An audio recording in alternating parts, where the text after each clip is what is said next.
Hello everyone, and welcome to tonight's webinar. My name is Fatih, I'm the Head of Training at All Graduates. Tonight our webinar is titled Interpreter Role from Strict Boundaries to Necessary Cooperation. First of all, let me just say thank you very much for taking the time from your busy schedules and watching us tonight. Before we start the webinar, just a little bit of housekeeping. This webinar tonight will go for 90 minutes and it is being recorded. All of you that have registered will be emailed with a link to the recording tomorrow, so you will have ongoing access to tonight's webinar. Certificate of attendance will be given to everyone who has registered for the live webinar, and you need to make sure that you watch the entire webinar live to receive the actual certificate. The certificates will be emailed out to you within 1 week, so please do be patient. More importantly, tonight's webinar is, as usual, interactive. So we recommend that all comments, questions that you might have, put it into your question app on the GoToWebinar control panel. And you can direct your questions directly to me, and I will just pick them randomly as best as we can as time allows us, and I'll ask your questions to Dr. Aldous. And as usual, we have some handouts you can download. We have the slides, so tonight's presentation slides you can download, as well as, of course, you know, my favorite document of all time is the AUSIT Code of Ethics. Very lucky to have one of the authors with us tonight, actually. So I might get my copy signed from you tonight, so if that's okay. All right. So please make sure that you keep those questions and comments coming in. And good afternoon to you, Shamsar from Western Australia. So we said tonight's webinar is titled Interpreter Role from Strict Boundaries to Necessary Cooperation. Now, 45 years after the establishment of NAATI and 35 years after the establishment of AUSIT, there is still ongoing debate about what the role of the interpreter is. But this debate isn't just within Australia. This is also quite an international issue as well, particularly relating to community interpreting. Tonight, I'm very lucky to have Dr. Aldous with me, and we'll be discussing, having a bit of a conversation about the role of the interpreter, in particular about the impartiality of the interpreter, because when we think about certain different contexts in interpreting, most of the issues we see will turn on the principle of impartiality. Tonight's guest is Dr. Aldous Ozzolins, who is a teacher, a writer, and a researcher in interpreting and translation, and also, like I mentioned earlier, one of the lead writers of the AUSIT Code of Ethics in 2012. Welcome, Aldous. Thank you very much for coming tonight. Good, thank you very much, Fatih. Look, there is a lot of debate about interpreter role, and maybe I can ask a question immediately. Why are there these, what are ongoing debates and around the world over the interpreter role? And if we look at it a little bit historically, we can see that there have been a lot of different suggestions of what the interpreter role should be. And I'll just give you a quick overview of some of these different suggestions. One of the views of what the interpreter role should be is to be a helper. And this has been very important historically. A helper, look, when immigration, post-war immigration started to Australia in the 50s, late 40s, 50s, and so on, there wasn't an interpreting profession, and people were helped by somebody who had a little bit more English than they did, and it was seen to be very much a sort of a welfare role. You sort of helped, and if the police needed somebody, well, maybe they got the local greengrocer, or they got the taxi driver. Con the fruiterer, actually, yeah, con the fruiterer would do a little bit of interpreting, yeah, talking, and the same in sign language interpreting. The interpreting was done by workers who had other welfare roles with the deaf community, and that's where it really began. Now, it wasn't a professional setup, but to some extent, we still see that this idea of the interpreter being a helper is part of what part of some people's idea of what an interpreter should be. But look, it's not the only role. When there was more sophisticated debate about interpreting, some people believed that the interpreter should be a conduit, and this is particularly strong in the legal profession. Okay, they believe in things like word-for-word interpreting, or that the interpreter should be like a translation machine. And there were even some interesting High Court judgments about this that said the interpreter role is like a translating machine, and so on. That was a view coming from a very different direction, but a very important direction too. Another view that has been expressed quite a deal is that the interpreter should be an advocate, not just a helper, but an advocate, and particularly for people who have little power. So for those without power, we'll have a look at some of these examples tonight, that the interpreter should do more than just interpret. They should really stand and represent what the person with little power is. Now, in community interpreting, you usually do have a power difference between the professional, whoever it is, in social security or health or law or whatever, and someone who has less power but needs help or needs something. One view is that the interpreter should be an advocate. We'll have a look at some specific examples. Another view is the fixer, and it's a little bit topical at the moment because in military operations overseas, our forces have had to use interpreters, local interpreters, and they don't often call them interpreters, they call them fixers, because the person doesn't just interpret, but also actually locates who is worth talking to, warns the military about certain things, and so on. Now, at the present moment, of course, we're very concerned about the situation in Afghanistan and the repatriation of some of these fixers to Australia. So this is now that's not a view that's there outside the military, but in the military, that is the role that the military sees as a proper role for interpreters.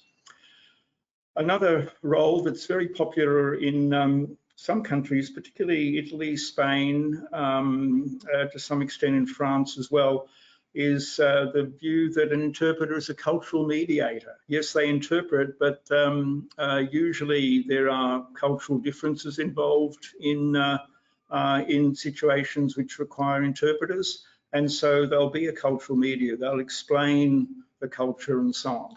I remember, I think you were saying in our previous webinar, the word for interpret in Italian actually means like a cultural mediator. It's a mediator. It's a cultural mediator, and they define the profession in that way. So there are if you like, cultural differences in the definition of what an interpreter is. Okay, that's the world we live in. And look, just the last one I'll mention is a view associated, well, actually with a number of Australian writers.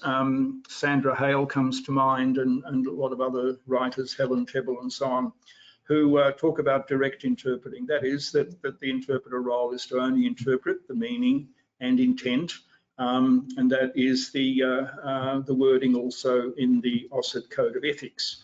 So that's the view of the AUSIT Code of Ethics that we'll have a look at.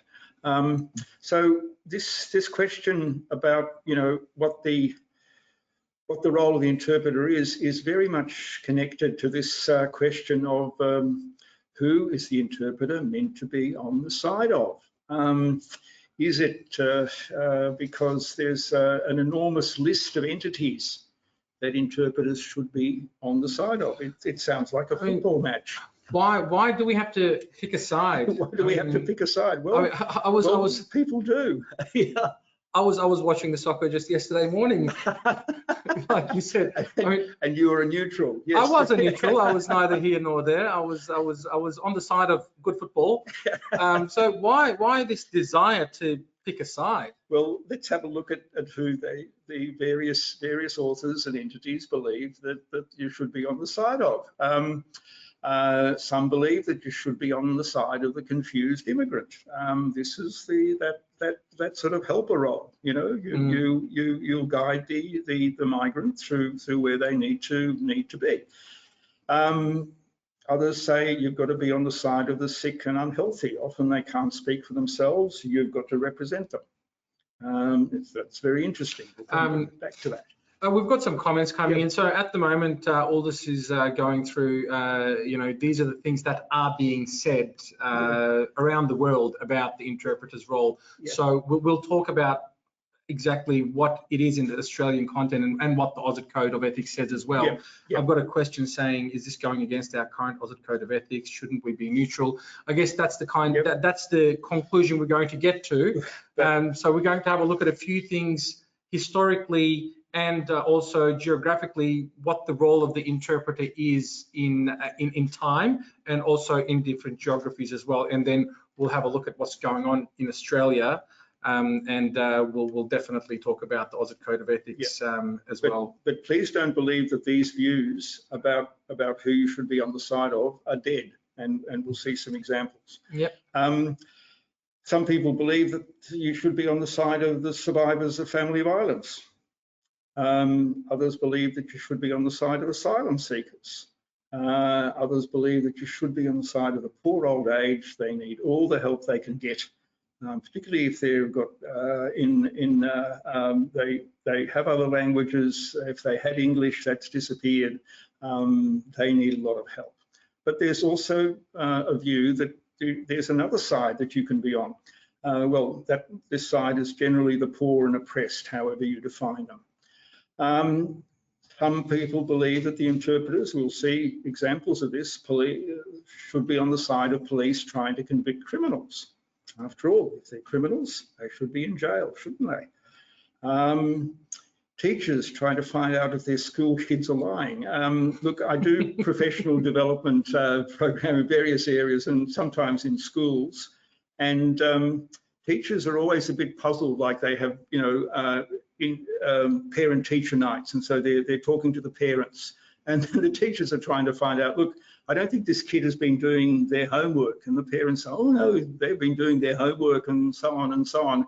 And the teachers are always puzzled when we get to this point of ethics, and we say, well, the interpreter isn't there to find out if the parents are lying and the kid is lying. You know, that's actually not their role. And the teachers are very puzzled by that. Lucky they're getting an interpreter. When I was in primary school and high school in Australia, I was interpreting for parent-teacher nights myself, for my own parents. I know. And I was the best student. I didn't do too bad, but I don't think I was the best.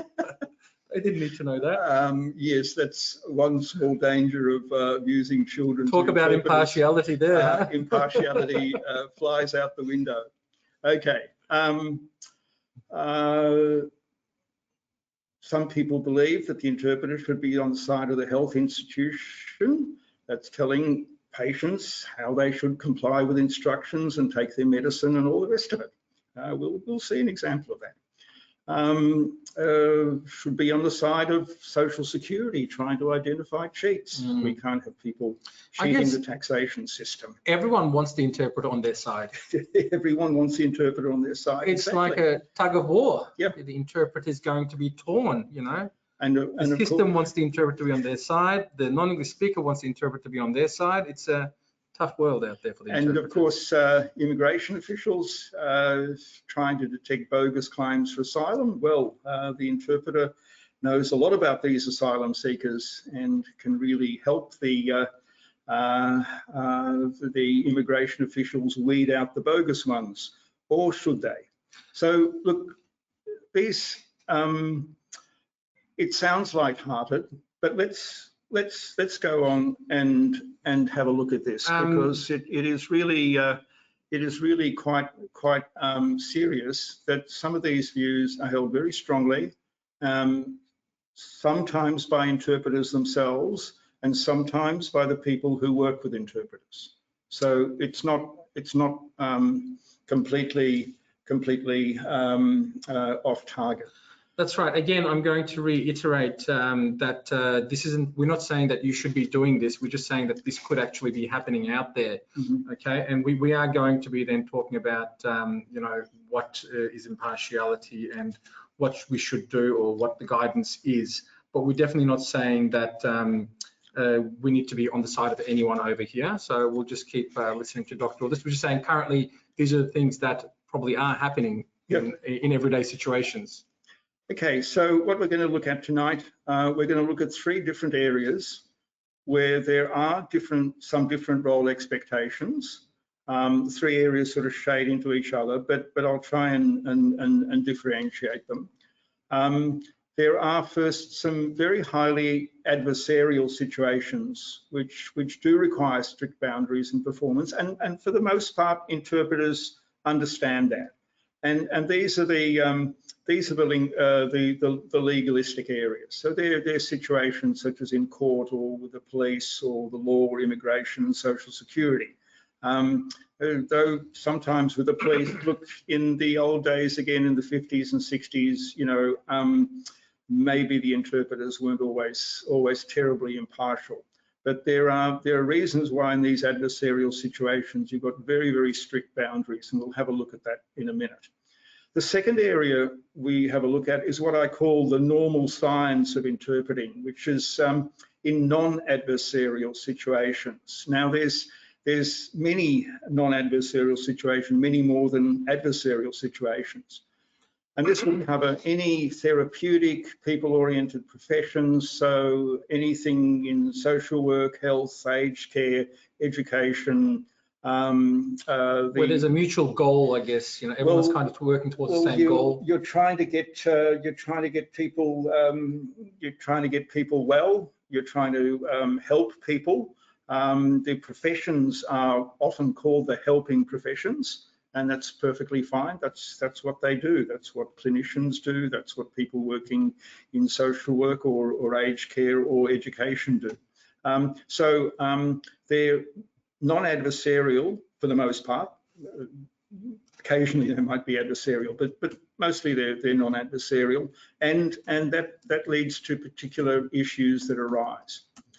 And then the third one, which I would argue demands cooperation and negotiation. And this is cooperation and negotiation between the interpreter and the professional in a way that's a little bit different from the other 2. And this is particularly where the status of language itself changes from normal message transfer. In mental health, or in speech pathology, in psychology testing and so on, language itself has a particular status. Language itself is used for diagnosis.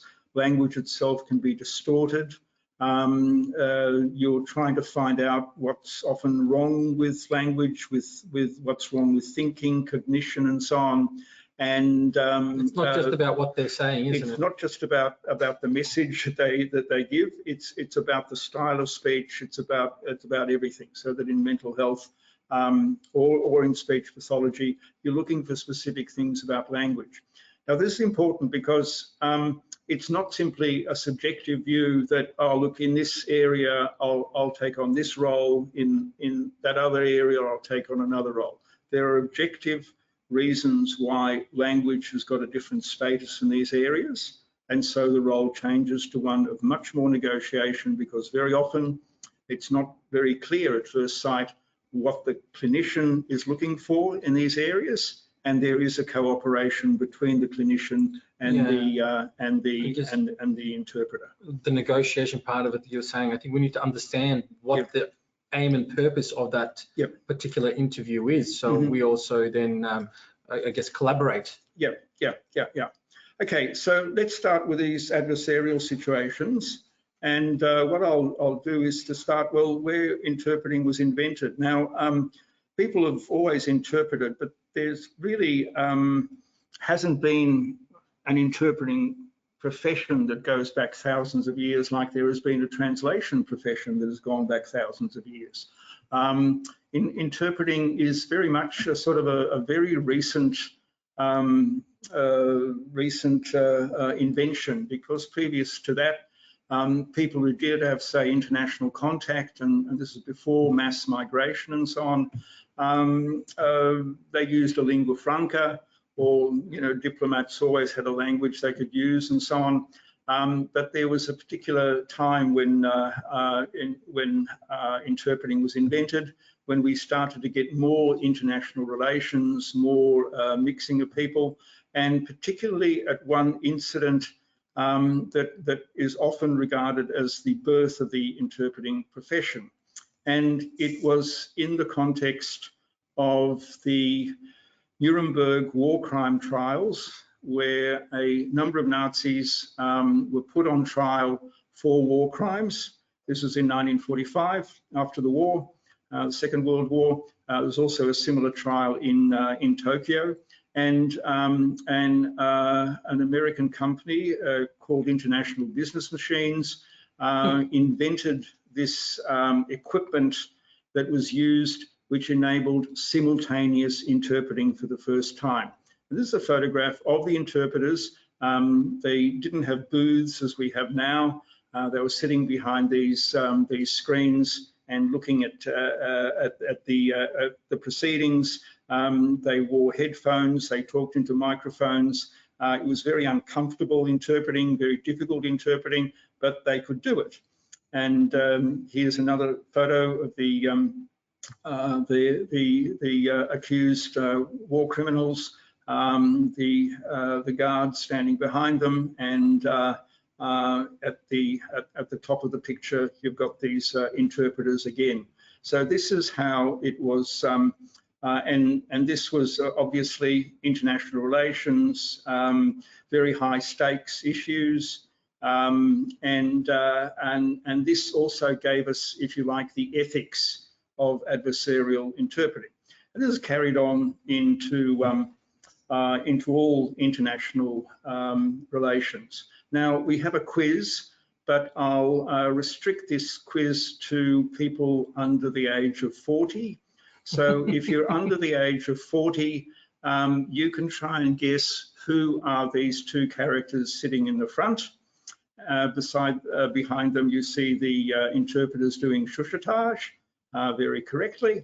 If you're under 40, please try and guess. If you're over 40, you'll just have to stew while the young ones try and guess who it is. There have been parodies of these characters as well, probably more recently. Maybe the younger audience might know. The younger audience might know some more recent political people who actually created great difficulty for interpreters, but this duo was fine, and the interpreters did a good job, and these two ended up understanding each other. So they don't look very happy to be next to each other in that picture, do they?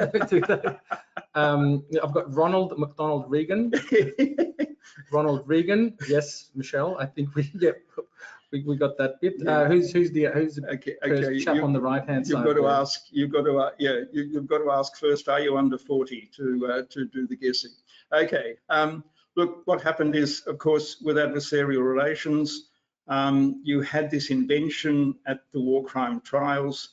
You had the beginning of the interpreting profession, and the situation was obviously adversarial. If someone is trying to hang you, and someone is trying to not be hanged, this is clearly adversarial. And the ethics of impartiality grew out of this.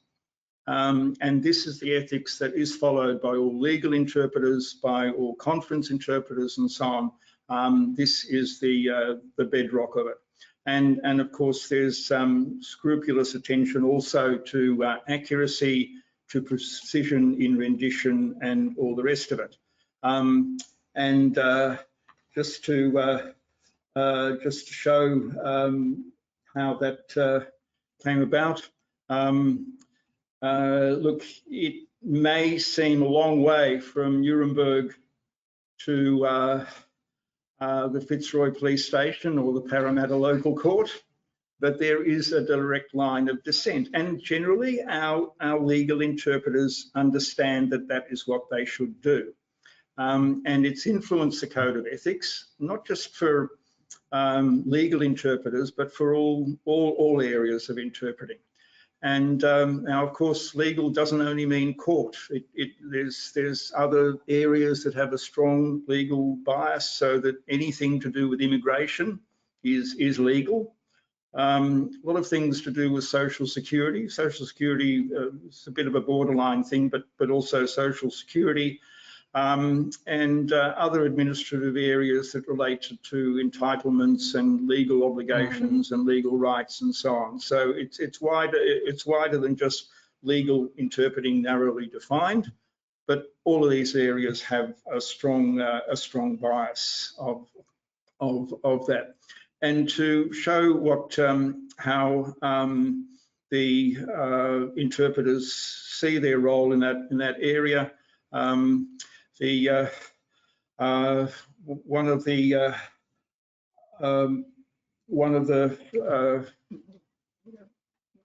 problems that has arisen is that some people have argued that although legal interpreters all view it that way, in fact there are some people who think differently.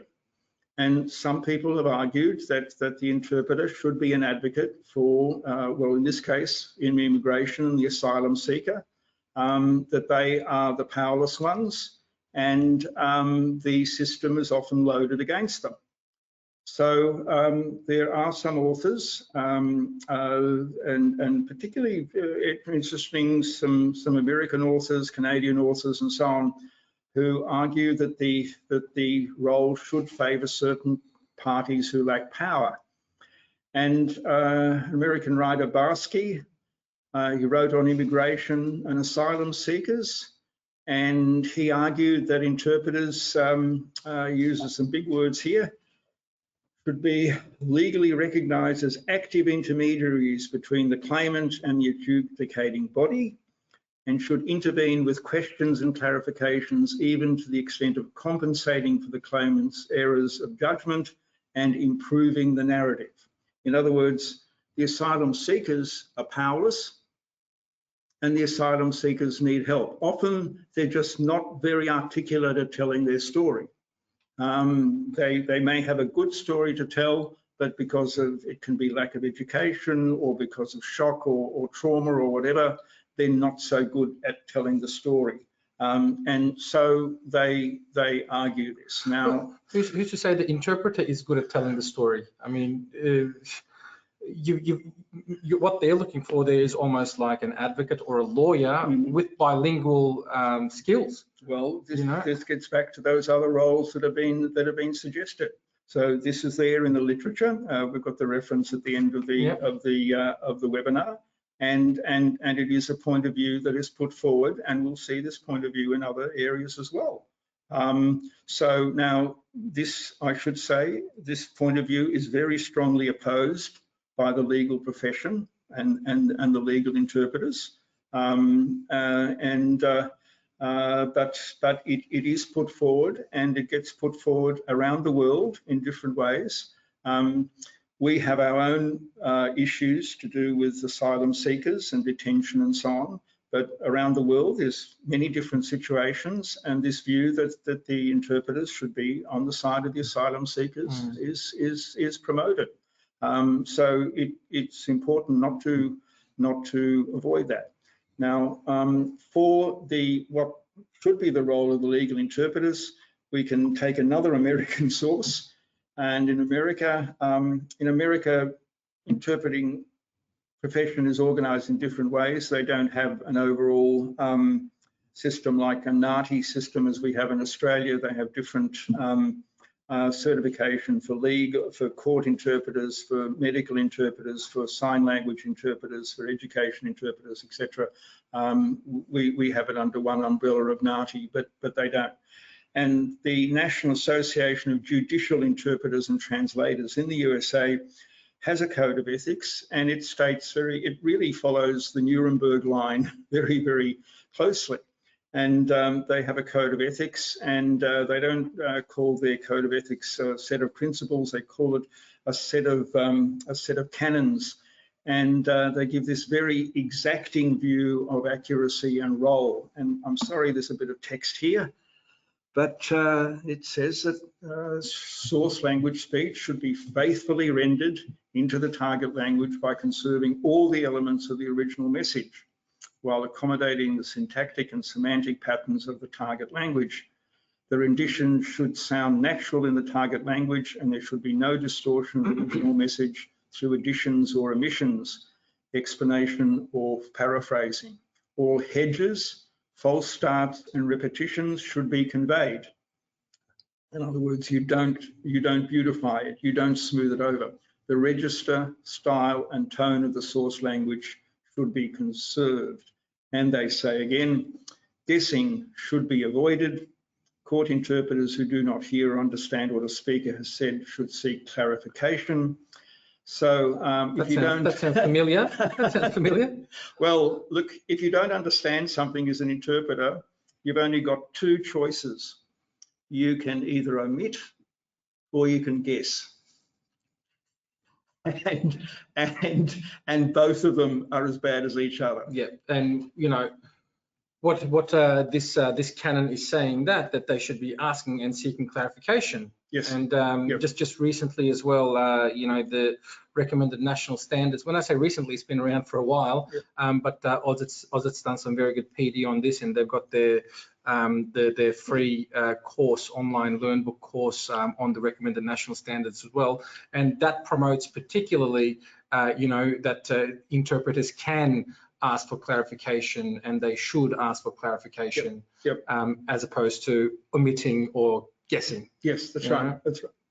And so this is what the legal interpreters say. Yes, there is this alternative views that some have, that you should be on the side of the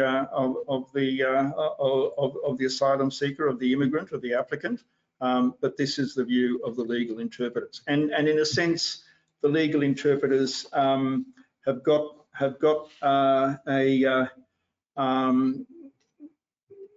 a dominance in the field.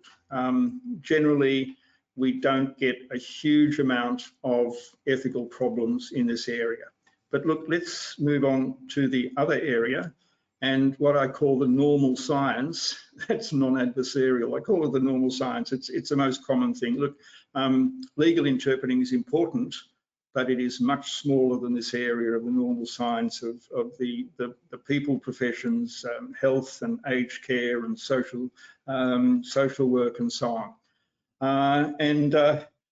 So all the therapeutic, health-related areas, aged care, social welfare and related areas, even in social security, like if you're dealing with entitlements for a payment, okay, that's legal. But at social security, you might be dealing with a social worker as well. So yeah, again, that's sort of a people-oriented thing. Education and children's services and so on, all of these, there's a lot of interpreting goes on in non-government organisations, support services, and so on. All of these are areas that are really areas where it's not adversarial. You're trying to help people. And then there's commercial areas, utilities, gas and electricity and all the rest of it. And really the concern here is for the welfare and the good outcomes for patients, clients and consumers. So look, everything here should go smoothly. There shouldn't be any conflict over a role here. I mean, you're doing a good job, you know, a worthwhile job. Why should there be conflict? Well, everyone's working towards the same goal, yes, by the looks of it, you know. And yet, this area of non-adversarial interpreting is where the biggest issues of role arise. And why should that be? Why on earth? Because after all, it should be easier than, say, court interpreting or police interpreting or diplomatic interpreting. You know, you're on the side of the angels. You're not in the public glare like court interpreting. You know, standing up in court and being an interpreter is, you know, can be challenging for people. And there's some interpreters who won't go near a court because of that. Okay, that's their choice. In all of these areas, the interpreter has much more control over the environment and the discourse. You can clarify, you can find the right formulations and renditions. So it should be a relatively easy area to interpret in. Now, that doesn't mean they can't be technical and very demanding. You know, there can be a lot of technical things to deal with, say, in very detailed medical interpreting or things like that. But it's usually not tense because of legal reasons. It doesn't carry this sort of idea of standing up in public with a court with everyone looking at you as an interpreter. I always think that also, you know, I guess if you're lucky in life, you don't really go to the court every day before you become an interpreter. You know, but we've all been to school, so education is an area that you know, an atmosphere we breathe. For one reason or another, we've all been to a hospital, whether it be for self-treatment or treatment of a relative, to visit someone. But it's not like, you know, you just go to a police station or you just go to a courtroom and go, oh, I'm just going to walk in here and see what it's all about. That's why I think because we haven't breathed that atmosphere, we haven't been in there for whatever reason through our lives, it's a scary space to be. You know, because you're only there if you're an interpreter, if you're in trouble, or you know, if you work for the courts. It's not somewhere you just go on the way from shopping to home. I'm just going to drop into the Broadmeadows courtroom and watch a few cases on my way home. It's very exciting viewing, I guess, especially if you're into legal TV shows. But I think that's another reason why it scares us. And you don't always feel better when you come out, or sometimes you don't come out. so that's it. Now, obviously, adversarial issues can arise. You can have an argument between, you know, a parent and a teacher, or a you know, a doctor and a patient. That's fine. And then the interpreter interprets that argument. That's clear.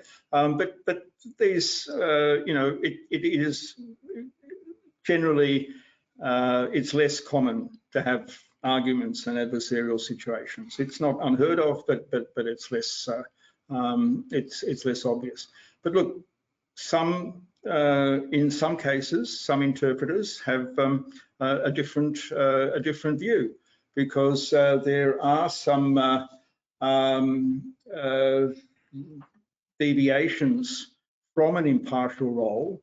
And I'll go through them and show some of the sort of issues that are there in the literature, and what people have found as actual descriptions of how interpreters act. Look, some interpreters assume a buddy-buddy relation with their, that's language other than English, clients, or assume a protective role.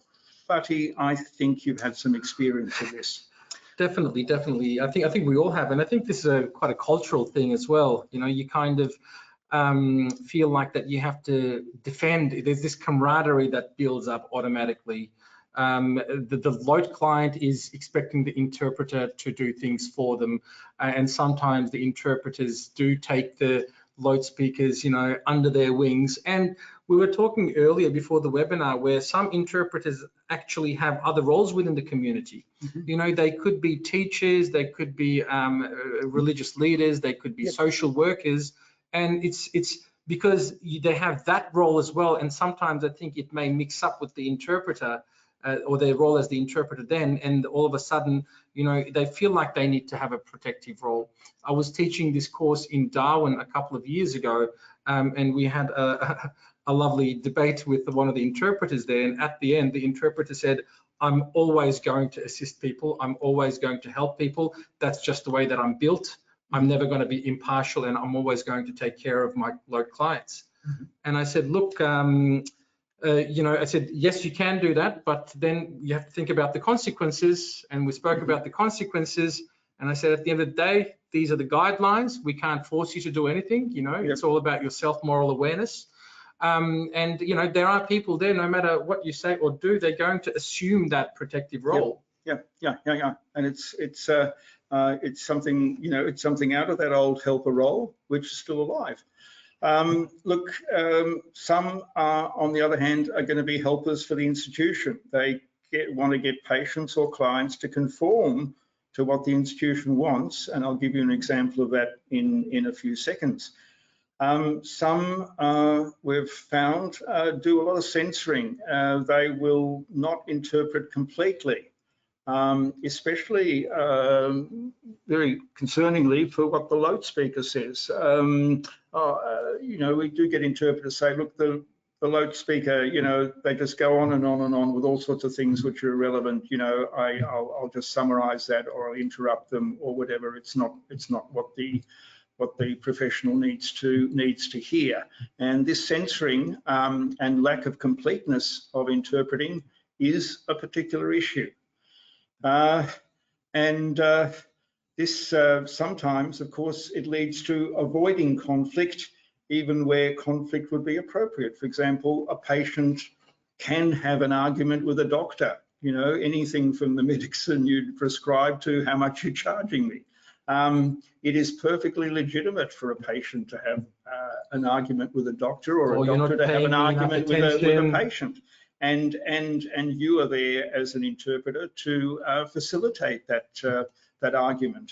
You're not there to tell the patient to shut up and obey the doctor's instructions. It's for the doctor to work that out.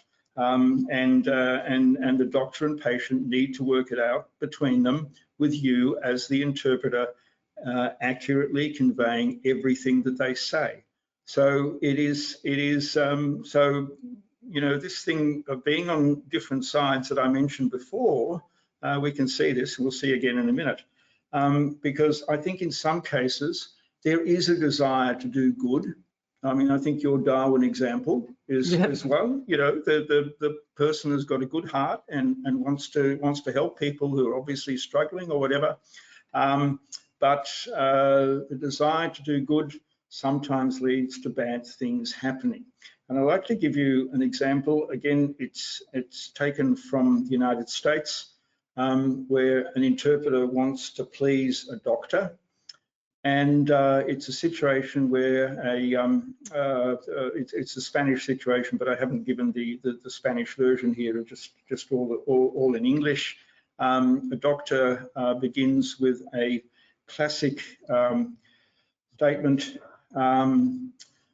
Doctor, in a scale from 1 to 10, how would she rate her pain? And what does the interpreter say? Well, the interpreter then does some very interesting things. The interpreter says, let's see, Mrs. Reader, on a scale from 1 to 10, what number would you assign to your pain? For example, if 1 is a pain that would allow you to go dancing, you almost don't feel anything, and 10 is so painful that you are dying from that pain. Not exactly what the doctor said, but let's go on and see what happens, because the patient says, what did you say? I think it's a very good thing for the patient to say. I think we've got a very good patient here. I think so. The doctor's not saying anything, the patient is. What number would you give your pain? Well, it hurts a lot. Okay, it's reasonable. How much does a lot matter? Does a lot mean you are dying from the pain? Well, no, not dying, but which things can you do when you are in pain? It goes on. Well, I don't know. When it's very hard, I sit down. You can see a pattern developing. So who's interrogating the patient? This is still a discourse between interpreter and the patient, yeah? At no moment the doctor is actually intervening and asking any of these questions. No, it's a healthcare interpreter. Okay. Yeah, healthcare interpreter, yes. Sorry, HR, it should be an I, healthcare interpreter, yeah. And it goes on. Interpreter asks, but can you cook when you're in pain? Patient, sometimes it's very hard and I can't. Interpreter, and at times does it feel like you're going to die, or is it not so hard? No, not like I'm going to die, it's just hitting me hard. Do we give it an 8 or a 9? I like the do we give it? Do we? I don't know. Yes. When it is most painful, it would be close to an 8, doctor. Fatty, you've seen this dialogue before, haven't you? It's a very famous dialogue. Yes. And it ends with the doctor saying, okay.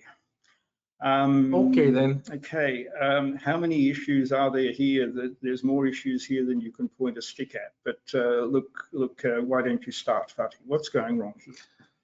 What is going on? I mean, we can see that the interpreter is kind of just taking over the entire conversation there, and like stepping into the role of the doctor, and then not only that, but then we can see we were saying, you know, you've got accuracy we're going to talk about as well. There's a lot of insertions there, and then kind of, you know, pushing the patient in a way to say a certain thing. Yep. Yep. But, you know, I find most interesting here, the doctor hasn't intervened during all of this. No, the doctor has let that go. And look, this is an American example. I think there would be very few Australian doctors who will let that go. That's one thing. And there's a couple of other things about this dialogue that are really interesting. One thing is that the patient actually gives a lot of information about her pain. None of that information is conveyed to the doctor because the interpreter is insistent on getting an answer to that question. Like, you know, the question is wholly, you've got to have an answer to it. Got to give me a number. Yeah. And the other thing, I think the most interesting word in this whole dialogue is the last word that the interpreter says.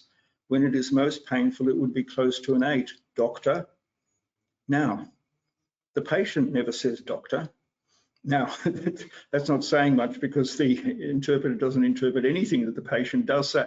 But what does that mean that the interpreter calls the doctor doctor? It means that the interpreter sees themselves as the hand servant of the doctor. It is a clear role. You know, I'm here to enforce what the institution wants. Well, the doctor's kind of pushing for that as well. It's almost like the doctor's doing something else while all this is happening. Well, thinking, oh, my interpreter's got this sorted out. I think this is appalling medical ethics on the part of the doctor, if I may say that. It is a real problem. Look, it may sound like an extreme case, but there are cases where the interpreters try to get the loudspeaker to answer the question rather than rendering what the loudspeaker was saying. If the interpreter had interpreted what the loudspeaker was saying, the doctor would have already quite a deal of information about the pain and maybe more useful information than a number. So it is a really odd sort of situation, but it's really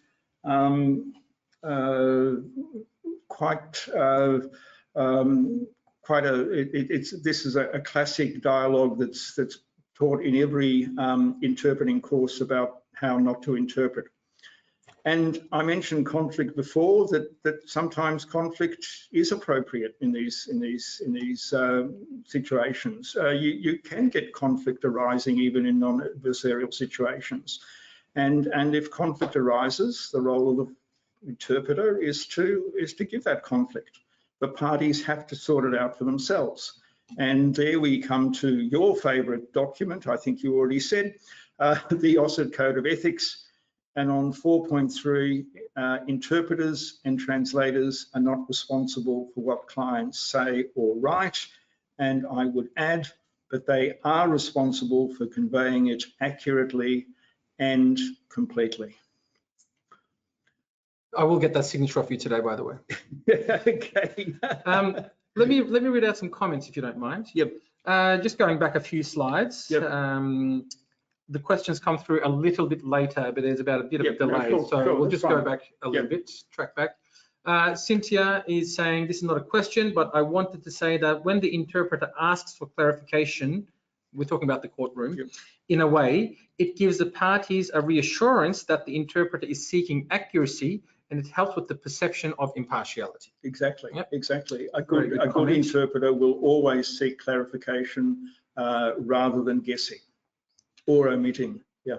All right, and then we have one from Sam Berner. Good to see you. This is a comment.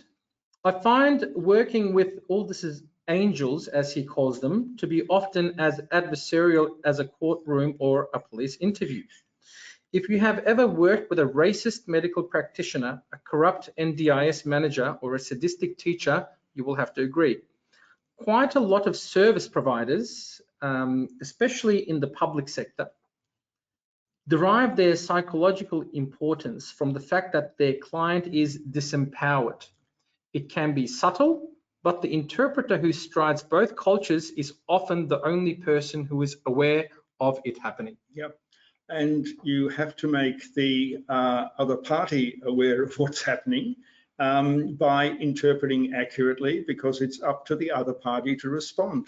The other party can complain about racism or can complain about poor service, but if it's never conveyed to the other party, then they will remain ignorant of it.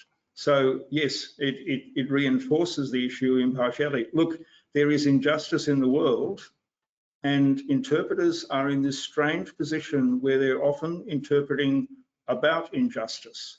And yet to go away from that role of impartiality actually only makes things worse. Interpreters are not going to be able to change that that behaviour. Now, interpreters do have recourses if they feel, and some interpreters have complained about the way that service providers have acted, and perfectly legitimately. They've complained through various channels, and I know some interpreters have received apologies from the service providers because, yes, but you do that. You don't do that during the interpreting session. You do that elsewhere. And of course, if the non-English speaker actually hears very accurately what that viciousness is and what that racism is, and you should never shield people from that. Can they make a proper complaint about it? If they never hear, they don't know. And so it reinforces this issue of impartiality and completeness. That's right. Okay. All right, thank you very much. We'll continue. Let's move on for those comments. To a few issues that where trying to do good ends up doing bad. And two examples of this. One is the terror of the waiting room. I'll explain what that is in a minute. And wanting to do good in family violence situations and what happens there. Okay, I want to take us through the terror of the waiting room, because in professional development sessions, we inevitably get questions from interpreters about issues that have arisen in the waiting room, whether it's a medical waiting room or a social security waiting room, wherever. Every waiting room is the same. And you are often there with the loudspeaker, and they say something to you. What do you do?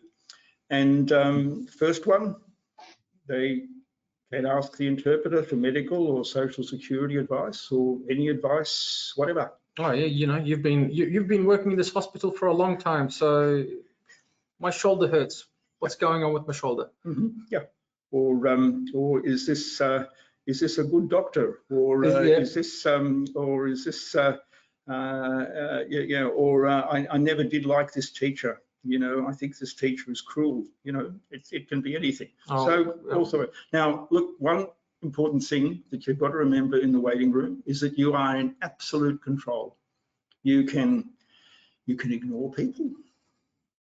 You can talk to them, explain your role.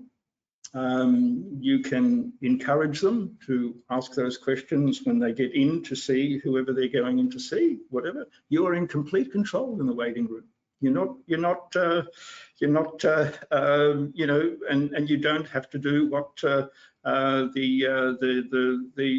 person asks you. That's one, and that's probably the simplest one that most people can get right. Okay. Example 2, it's an old patient. The family is also there. Poor old grandfather, grandmother, whatever. Family asks the interpreter not to interpret the clinician's diagnosis if it involves cancer. The old patient could not bear it. Now, this has certainly happened, and many interpreters have reported on this. Now, again, it happens often. It's not. You are in control, and if the family is asking you to do it, you have to say to the family, well, you ask the clinician. You ask the clinician. I'm not going to ask it for you. You ask the clinician. And if you want that to happen, the clinician will respond however they respond, and I will interpret exactly what you say, what the clinician says, etc., etc.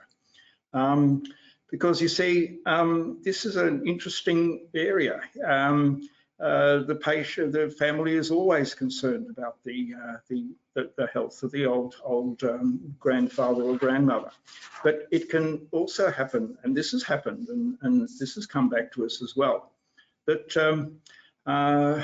if the grandfather or grandmother ever gets a chance to whisper something to the interpreter themselves, they might whisper something like, "My family has been lying to me for months, as if I don't know what is going on."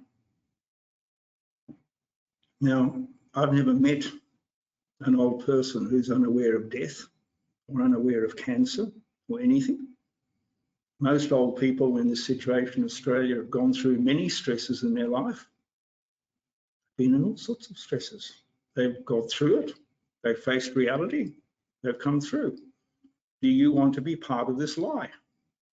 So hand it back to the family, tell them they've got to talk to the clinician, and that will, they will or they won't, and you interpret exactly what's being said. You find the patients in these situations are usually much more stronger than the family members anyway. The family members are in a way, I think, saving themselves from that bad news more than the patient. Well, yeah. It's sort of, there's many different stories here, but that's a possibility. Okay. So hand it over to the doctor. Yep. And then one patient confiding they want to suicide, but they do not mention it in the consultation. This could be in a mental health situation, but it could be also outside a mental health situation. Patty, I think you've come across this. Yes, now, but how often would that happen? Like, is this something that would often happen? Is it once in a career kind of a thing? Like, how often would something like this happen? Yeah, the patient's confiding in you. Now, the patients confide in all sorts of things. Most of them have got very little to do with their clinical situation. But it is the sort of thing which happens once in a career. When it's a really serious thing. Now, obviously, if they have a long-term relationship with the clinician knows them very well, and so on. Now, we do have a view in ethics that there can always be if you like, a higher good, which is based around the notion of do no harm. I'll talk about this in a minute, but it is something that you have to be able to judge, and the Code of Ethics talks about professional judge. You have to judge that this is such a critical situation and the patient's health is in such danger that you have to overcome the stricture of confidentiality and a duty of care. It's a duty of care and so on. But I think you are right. It is a once in a career situation. Most interpreters will never face this situation. What they will face is a situation, patient confiding that they're not taking their prescribed medication. Oh, yes. But in the consultation, they say they are taking it. Okay. What do we do then? This happens quite often, actually. Of course it happened. But again, the stories can be very varied. And according to what you're perceiving, that is how you make your professional judgments. Because you see, there can be many ways this happen. Now, lecturers in ethics love giving up this situation, giving a situation like this and saying, so what would you do? And the thing is that you would think about the situation and what is there, because the situation might look like this. What the real situation is about not taking medication. Okay. In the waiting room, you're trapped, and the patient, after telling you their life story, goes on a diatribe about the poor service they have had from a host of doctors, all of whom either seem to give them different advice or no advice. The patient believes the doctor's giving them wrong medicine, and they keep changing it, and they often don't take it. All they want from the doctor is to know whether their gallbladder, spleen, liver, whatever, needs an operation or not. Tell the doctor that's what I need to hear, says the patient. And you go, oh, okay. So where does this not taking the medication fit in the galaxy of things? Yeah. And then you would, when you go into the room, it's like, I told you outside what to say to the doctor. Tell the doctor. Exactly. So you've got all these other things. Now you've got to make sure that I think it's perfectly legitimate for you to say to the patient, look, you've got to tell the clinician all of this.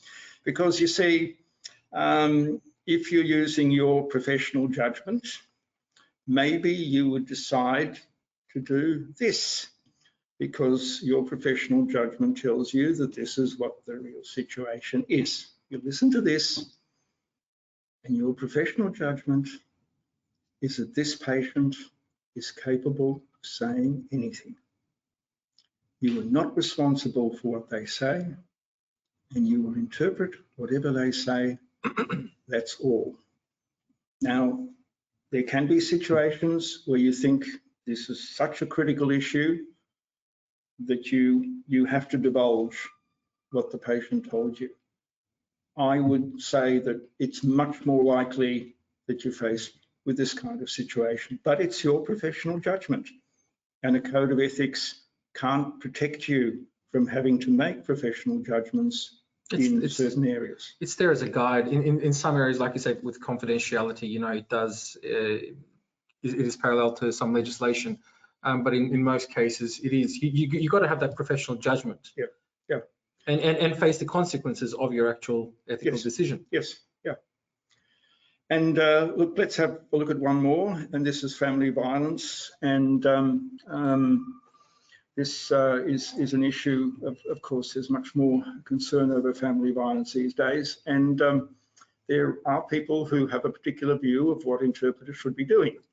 And some RMIT colleagues have put up an argument that impartiality, as defined in the code and notions of detachment and so on, really equates to not showing sympathy and understanding to the survivors of family violence. They say that the notion of detachment is too rigid, and that interpreters need to stand in solidarity with and empathy towards the victim and victim or survivor of family violence. And they argue against these what they see as very rigid codes of ethics. And their argument, I'll just give you a little bit of text, sorry, it's a bit long, but they argue that rhetorical promotion of ideas of objectivity is common in the literature of professional translating and interpreting organisations. That's a code of ethics.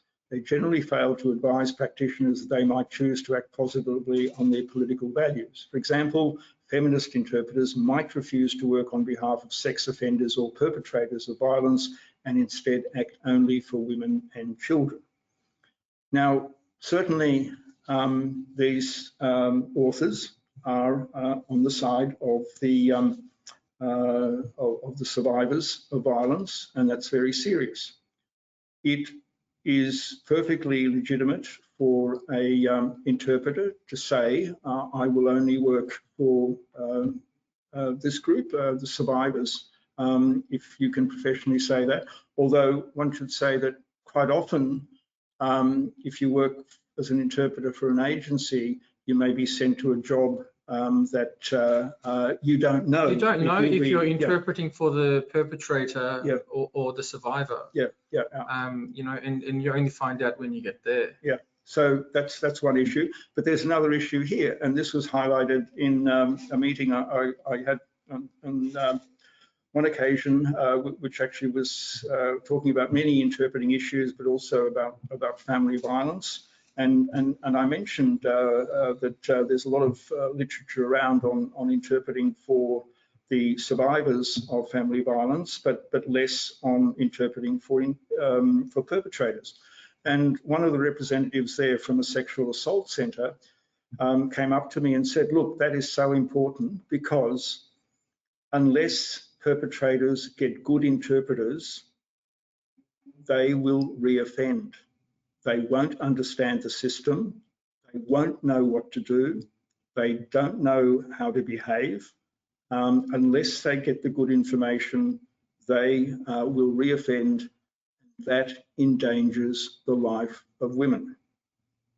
And so I appreciate that some interpreters may say, I will only interpret for certain people, but think about this. Unless the perpetrators get good interpreters, they could reoffend. And that's I think a very serious issue. Yeah, I mean, you're taking maybe quite a huge chunk of the interpreter pool in a particular language, and then you might not be left with the best interpreters out there. Yes. And the perpetrators might not be getting the best interpreting service that they can. You know, we were talking earlier that you know, we've seen some buddy interpreters Yep. with some perpetrators, and you know, they could be filtering, they could be advocating, and you know, you almost kind of say they should be the ones also getting feminist interpreters for equal justice. Yes, exactly. Look, I'll leave it there, and maybe just to sum up this area as we move towards the end of this. Look, the desire to do good is a strong motivator, and sometimes, you know, you take on that extra role, do that bit extra for a particular group. And there are areas where the interpreter should follow a higher good. You know, if the health of a patient really is at risk, that's fine. I think there is a duty of care, and this ethic, which has been there in the philosophy of ethics way back to Greek times or ancient Chinese times. You know, do no harm. It is there. But you do this in extreme circumstances, when you really feel that there is harm likely to happen if you don't give some information. It will be very rare, because I think quite often it lands the interpreter in trouble, or in ambiguous situations, or in role uncertainty, and that's a really bad outcome, I think, for interpreters, because it really becomes impossible to define if individuals make, you know, very idiosyncratic decisions about, well, I'm going to step outside the purely interpreter role. This person needs help, or this person needs this information, or whatever. It really is very difficult to define that, and it harms our profession, because people who work with interpreters then get very different messages about what an interpreter should be doing, and it's not good. But look, one thing I should say is that the requirements for accuracy are no less demanding in these non-adversarial areas than in adversarial situations. You know, it is still accuracy and impartiality which should be the norm, and the exceptions to that should be only on this very, very strong ethic of harm, and if you can really identify that harm. And I think many of the situations that we face, there isn't harm. There may be other things going on, other stories, but it's not harm. Okay, look, just a little bit more briefly about these areas of cooperation, when in fact detachment will not work, but for very different reasons. Because these are situations where the function of language changes from normal message transfer, and there are issues where identified mental health, speech pathology, any sort of psychological assessment that are there, and you need cooperation. It doesn't mean favouring a particular client group, but it is responding to very objective conditions of needing to work with the other professional to see if someone is looking at stuttering. They may be able to, the clinician may be able to tell that a person is stuttering, but where are they stuttering? Which are the sounds that the person is having trouble with? And the interpreter changes their role from interpreting messages to really what I call translating data. You can identify things in their speech and so on. You work very closely. What are you watching for, etc. The same with psychological assessment. You've all done mini mentals or other psychological assessments. Again, you've got to know what the instrument is asking, because some of the instruments ask silly things because they're based upon English grammar or something like that. So again, and in mental health, again, the same issues. Because what happens in these language and these situations in mental health, you get distorted communication. Syntax is all over the place, sense hard to follow. Some patients are non-stop talking and other patients have a catatonic silence. So you're dealing with very different communication situations. What is the clinician trying to get? And it is interesting to think about this, because sometimes, you know, mimicking the actual way that the mental health patient is talking is important, and it is a little bit similar to that same way that Najit said a court interpreter should act, reflecting everything that is there in the speech, not just the message, but the style of speech, the pace of speech, the tone, the emotion. And it is, if we're all taught to get the sense and the meaning of what people say, but in some cases there can be lack of sense. What the patient says does not make sense to you. Now, you've got to remember, it does make sense to the clinician. And so you have to be able to either reproduce it or describe it to the clinician, who can then usefully use it. And look, it's the same in speech pathology. We're already covered that. You need to know what the speech pathologist is looking for, what the purpose is of tests and exercises. I think it's you know, quite important that we have a good understanding of the tools that they use, you know, whether it be a mini mental or whether it be any kind of test the speech pathologist will use. We need to really understand what these documents are, get to know them before we go in, find out what their purposes is, and each question, sometimes they don't work in a particular language, they don't work in a particular culture. That's right. You know, no ands, ifs or buts. Like, it just does not translate into Turkish and doesn't do what it tries to do. It doesn't translate into any language. You know, you know, we go to the shop and you're going to buy cooking oil and soap, and like, it's in Turkey, we either buy olive oil or we buy butter. We don't buy cooking oil, you know. So we need to understand what the aim and purpose or the scopus of those tests are. And the interpreter is there, and this has to come through briefing and looking at the instruments and working together. And for the most part, I found that the clinicians here are very receptive. They are very receptive. Because they look, every speech pathologist now gets taught about cultural differences, and so they actually want to know what works in different languages. Mental health professionals really care about working with interpreters and so on. I have to say, if you take one step towards one of these professionals, they'll come running to you. They are very helpful. And many people find this area very intellectually interesting and challenging. Psychological assessment, the same.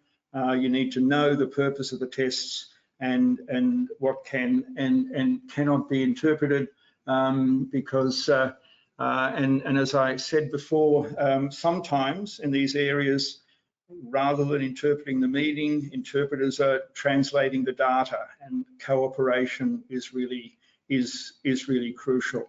And I think we've you know, maybe our code of ethics doesn't stress cooperation enough. Look, was rewritten in 2012. Maybe it's due for another rewrite. It's a decade now. I think there could be some things said about cooperation, but of course, this is cooperation in these areas for very objective reasons that have to do with language. It's not the subjective view of individuals saying, well, I'm going to do this, or I'm going to act for this party. Very objective and restricted reasons. And I think that's all I've got to say. Well, just on that, you know, AUSIT's guidelines for health professionals working with interpreters, there is a bit on that where it says, you know, it does recognize that extraordinary challenges for interpreters, general ethical principles may have a different application from other interpreting settings. So the AUSIT guidelines for health professionals does recognize that. But yeah, I think you're right. In certain situations, there might need to be maybe a particular amendment or an addition to the AUSIT Code of Ethics. I mean, we do a lot of PD about this, but you know, there's about 12,500, 13,000 practitioners out there. Some of them, like yourselves, like your good selves here, I see the same names over and over again. You know, you guys are into PD. And I know that some people, they might not have the time, they might not have the finances for whatever reason. The only thing that they have would be the 15 pages of AUSIT Code of Ethics. I know. Okay, so sometimes people do take that as gospel because it's the only thing that they would have access to. So I think, you know, you're right in that sense that it could definitely, it might be a time for a little bit of an update.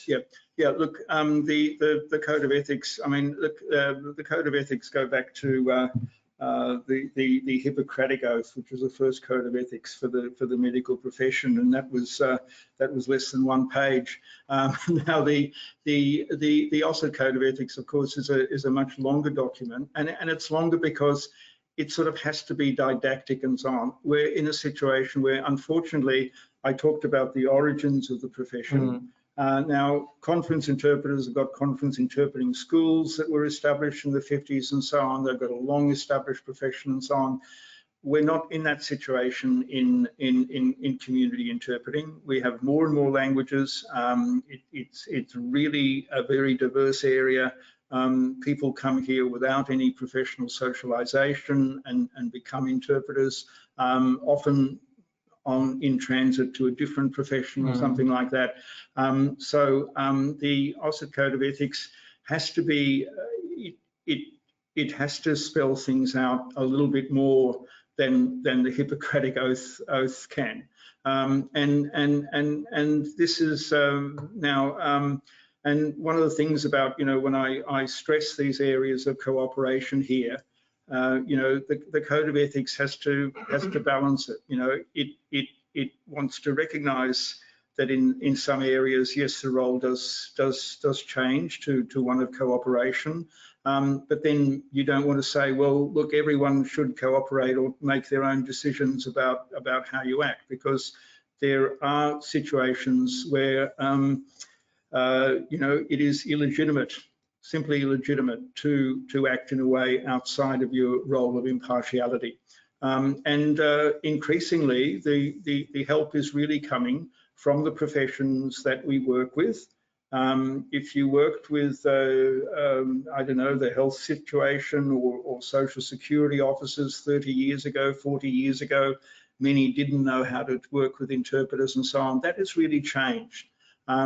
Every professional now is taught about how to work with interpreters. They're taught about cultural differences. They can no longer ignore cultural differences. Of course, yes, there's still racism and there's still bad performance on the part of some service providers, but increasingly they know what to expect, and they will increasingly pull up interpreters who are doing the wrong thing.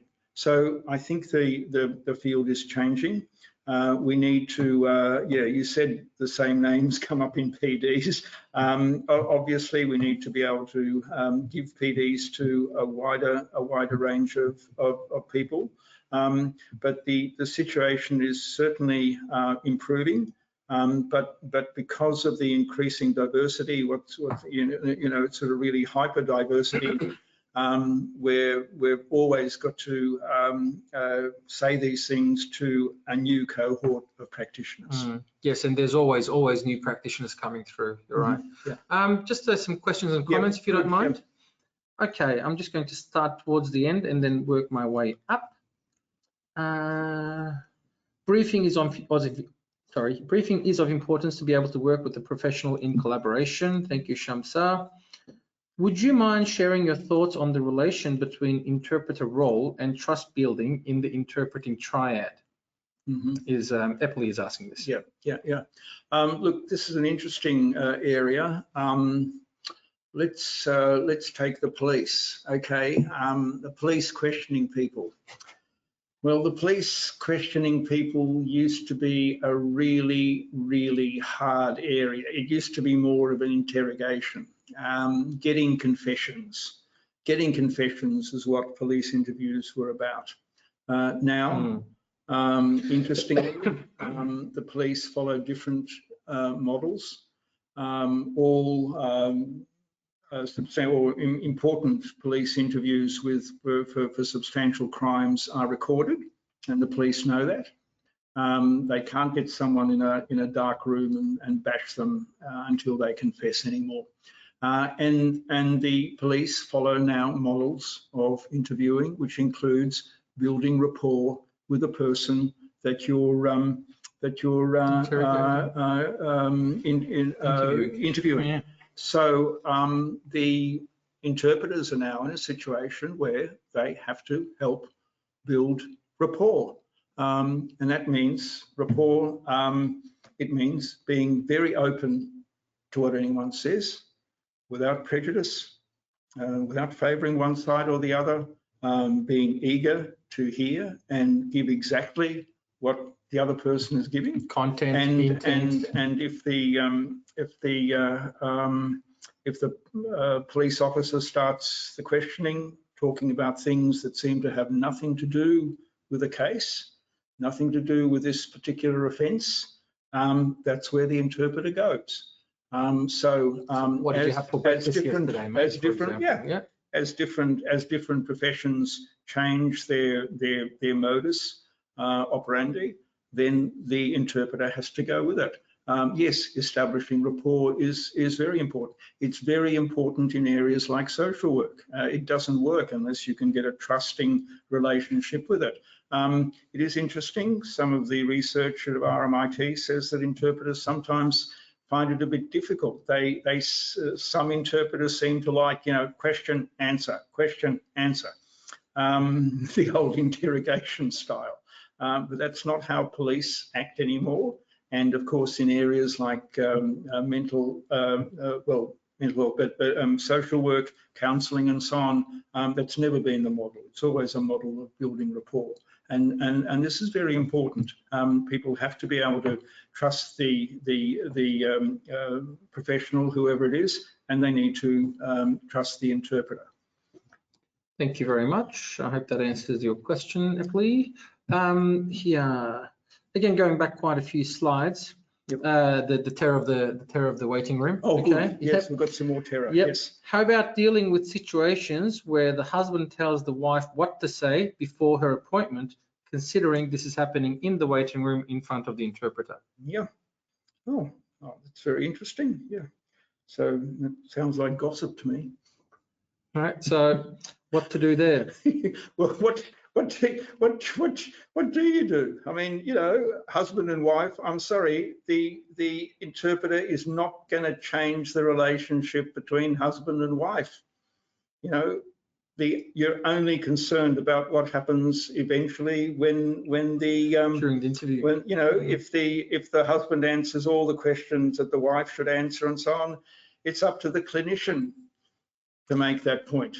If the patient is the wife, then the clinician will find a way of getting to the patient using the interpreter, working with the interpreter, and that's it. But what you hear in the waiting room like that, yeah, good gossip, yeah, great.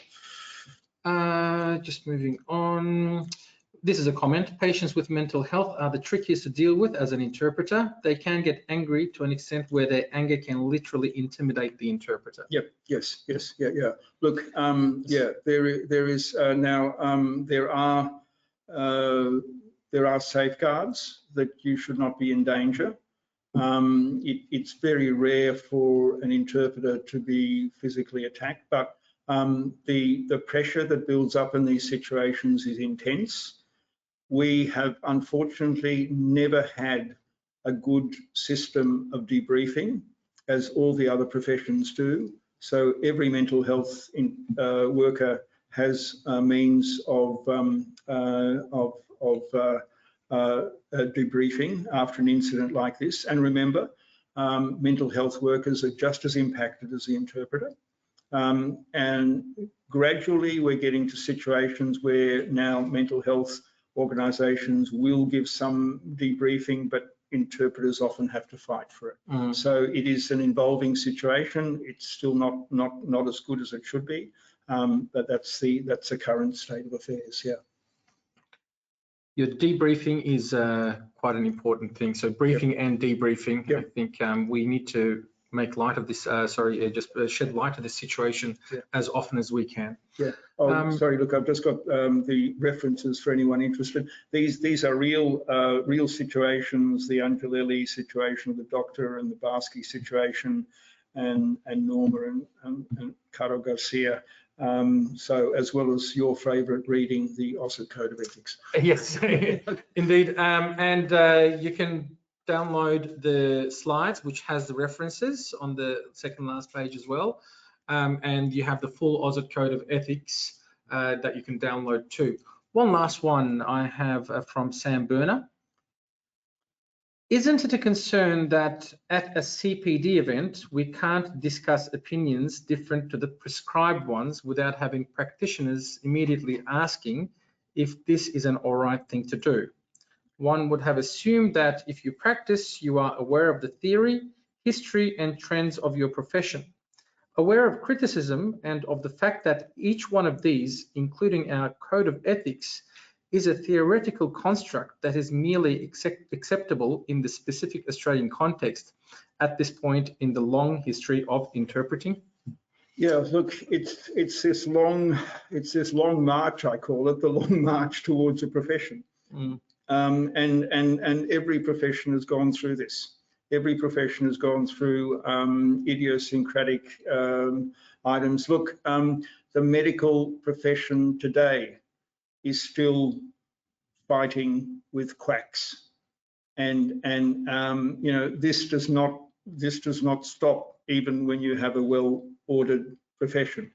It is something. Look, I think you've got to be aware that there are people with different points of view. Some of them quite forcibly. There are social movements that have different views of this. So it is, you know, we have to aware that ethics will always be contested by some. Now, it is the medical profession has been able to build itself on a basis of science, and yes, there are the quacks in the world, but they're identified and they're called out, and we need to call out those interpreters who really do act badly without any ability to justify their actions. Now, it can be that sometimes, like you know, this thing about the suicide or the taking your medicine and so on, there can be different judgments that are made by people, but they're not arbitrary judgments. They're judgments being made about the specific context of that situation. If they're making judgments for other reasons and or being arbitrary about it, that's what a profession can't stand. So look, it is difficult, but we have to be aware of these contrary views, but we have to also find, I think, the views that consolidate what the role should be and what the profession should be. Thank you very much, Aldous. Look, I think we'll leave it there for tonight. Thank you for all your comments and questions. And I do apologize if I haven't read your comment or your question out. We have just reached our time for tonight. So big thank you to Dr. Aldous Oswalins for preparing and delivering tonight's webinar and having a conversation with us in the meanwhile as well. And thank you all for attending tonight. Please keep an eye out on your inbox tomorrow. We will be sending you a link to today's recording so that you have ongoing access to this webinar. And like we said, within the next 7 days or so, we will also be emailing you a certificate of attendance that you can use toward your PD recertification. Thank you again very much, and we hope to see you in our next webinar. Please also go and have a look at our website. You'll find a lot of self-paced online modules, courses, as well as more upcoming webinars. Yeah. And always watch our YouTube channel for some podcasts and free webinars there as well. All right. And just one final thing, if we do have any people watching from Sydney, our thoughts are very much with you. We're in Melbourne. I think everyone's aware of just how critical the situation is there. Yes, now we have we've gone through it a few times, and it's not fun at all. And there is no sibling rivalry as such. We are in all of this together. So if you are watching from Sydney, do stay safe, and we hope that you get through this as soon as possible. Thank you very much. Have a lovely evening, and we'll see you next time. Okay, good night. And thank you, Aldous.